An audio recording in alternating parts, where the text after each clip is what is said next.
Well, it's Chords and Coffee, and today we are taking a look at the Star Spangled Banner. Sometime in your life as a guitar player, somewhere, somehow, somebody is going to come up to you and go, hey, do you know the Star Spangled Banner? Whether it's playing in front of a baseball game or playing at a special event like I did for Cars and Guitars, which is something that Emmett puts on here at the Springfield store. That's an amazing event. If you love cars and you love guitars, you got to come to one of those. Whatever the case may be, I promise you, it's going to come up where you're going to need to play the Star Spangled Banner. I came up with an arrangement for this that is different than your typical Jimi Hendrix style deal, which I love. I just feel like that has been done and done and done and done with screaming electric guitar, which, hey, who doesn't love that, right?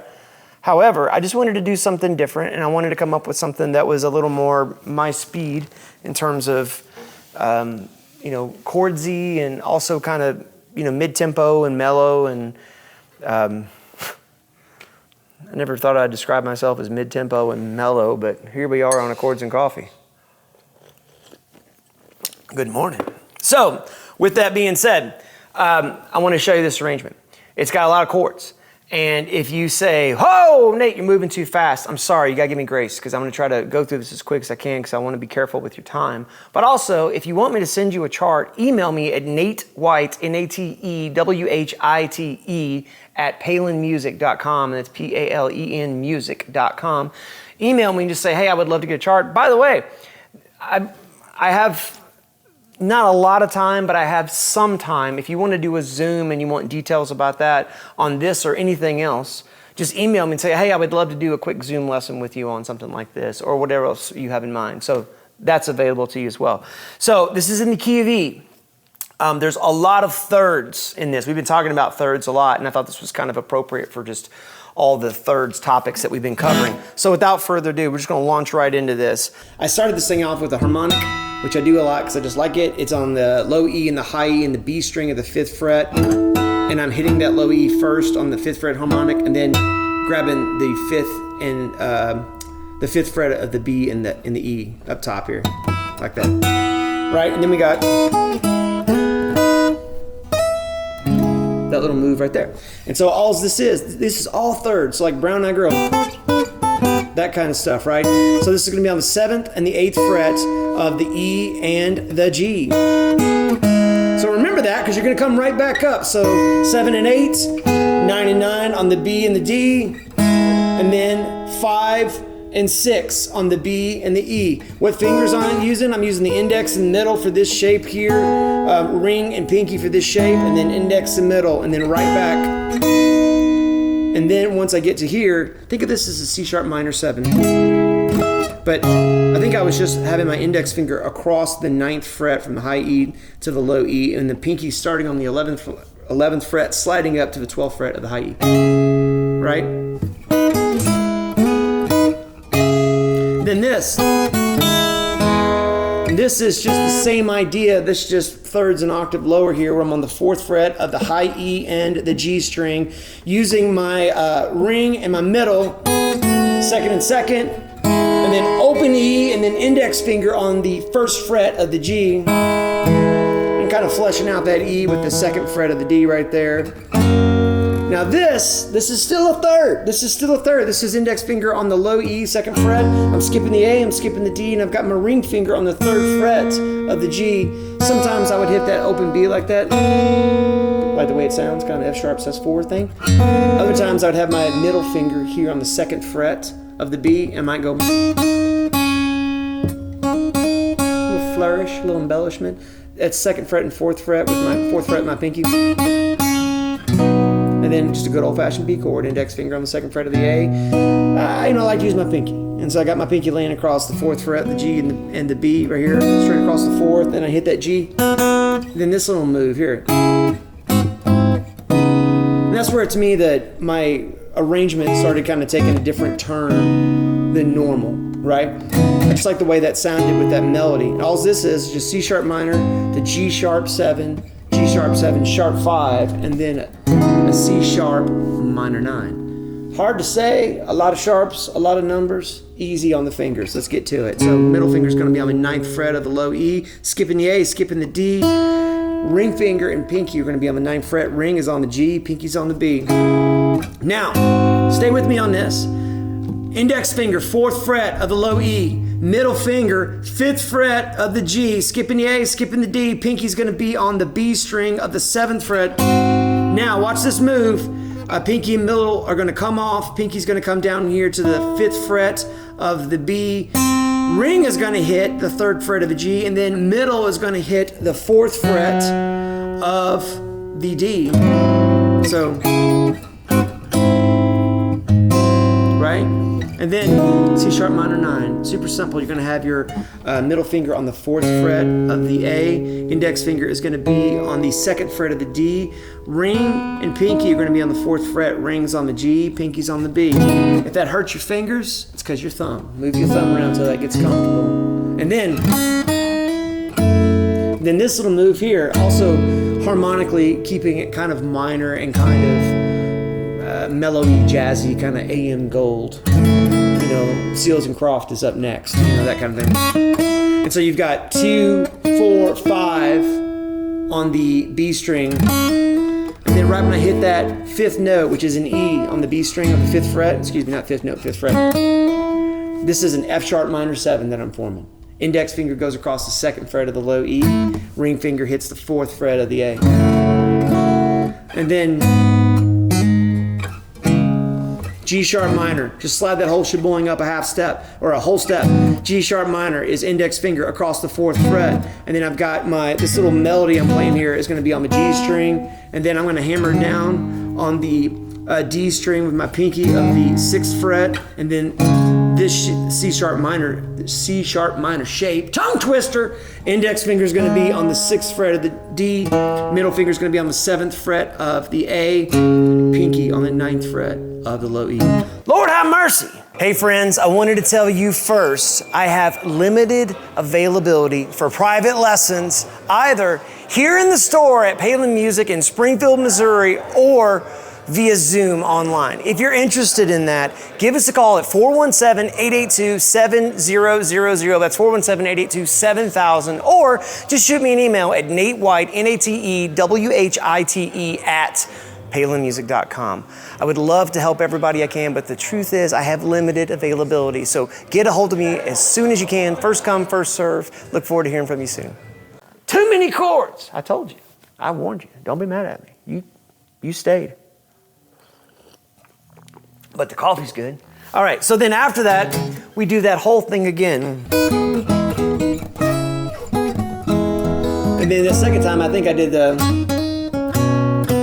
when I do that, I might do this little maneuver here where I'm just playing 2 notes. I think one of the things I learned about arrangements, especially chord melody arrangements, is you don't have to play the whole chord the whole time. In fact, a lot of times you're just playing 2 notes or 3 notes, right? I know 3 notes make a chord, but in this case, doing that thing, there's some information that's left out, but it still sounds good, right? And then again, same thing. Then after that, I built a little tension. Ooh, now that's where it gets harmonically interesting to me. You've got this, again, we're right back here on the 4th fret of the high E and the G. And going to that A shape where we're on the 5th fret and the 6th fret using my middle and ring. And then to B minor 7. Yeah, this is a big payoff right here. Next finger across the 7th fret of the E to E. Ring finger is going to be on the 9th fret of the A. And then pinky gets up here and does a little bit of heroic move. Nope, that's not true. Well, maybe he did. Yeah, I did that. It was embellishment. Woo, sassy. And then this is just octaves. It's an A octave. Index finger on the 7th fret of the D. Pinky is on the 10th fret of the B. And then 9 and 9, or 6 and 9. It's hard to count sometimes. And then this shape right here, I'm thinking of this as an A6, right? And what I've got here is I've got my middle finger is on the 7th fret of the D, index finger is on the 6th fret of the G, and then ring finger is on the 7th fret of the B. And then pinky hits this melody on the 9th fret, and then this note is actually happening, this A note is actually happening with this D9. And that was kind of my proudest moment there, that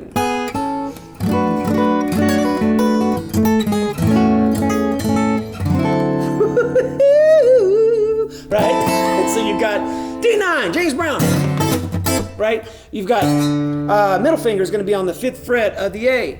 Index finger is going to be on the 4th fret of the D, and then your ring finger is going to lay across the G, the B, and the high E.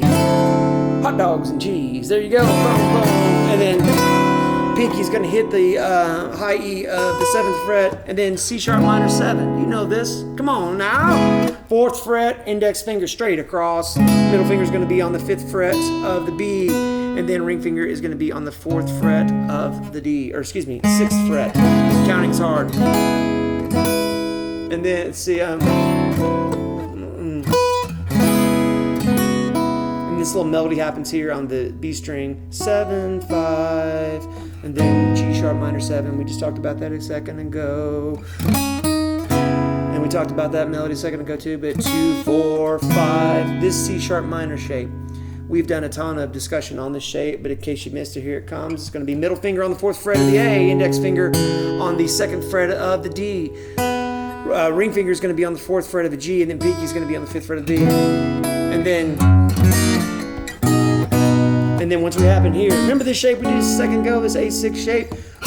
Do that right here, starting on the 4th, 3rd, and 4th of the D, the G, and the B. And slide that down, because this is what I showed to the world. I am, in fact, wearing boots. Here we go. And then B. Walk it down, so that B chord, and then open A, then 4th fret of the low E, because that's a G sharp, and then 2nd fret of the F sharp, and then this big moment. I'm literally just playing an E octave. So E's and B's, friends, that's all we got. So index finger is going to be on the 7th fret of the A string, pinky's going to be on the 9th fret of the G string, skipping the D altogether. Everything else is ringing. And I'm sliding from 7, 6, and then once I get to the 4, I throw my middle finger on the low A note. All that is a C sharp major over this E sharp. It's an F.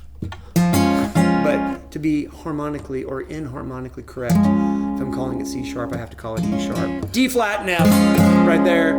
And that's just index finger straight across the 6th fret from the D, the G, and the B, with my either ring or pinky holding down that F note on the 8th fret of the A. And then F sharp minor.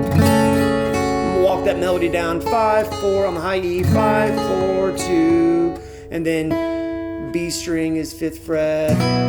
There's a B chord, and then resolve it. Remember these little thirds we did? I'm just walking those straight up, and then this move right here is the hardest thing in this whole thing. Is pinky is going to be on the 2nd fret of, or excuse me, the 14th fret of the D string. And then my middle finger and index finger are doing nothing because they're about to spring into action. So my ring finger is going to be on the 13th fret of the G. And I'm making this A major 7 kind of idea here. And then index finger hits the 10th of the low E, the 9th, and then the 8th, to which I do the harmonics on the 12th fret from the G, the B, and the E. And then 5th fret. That's a lot. And here comes the ending.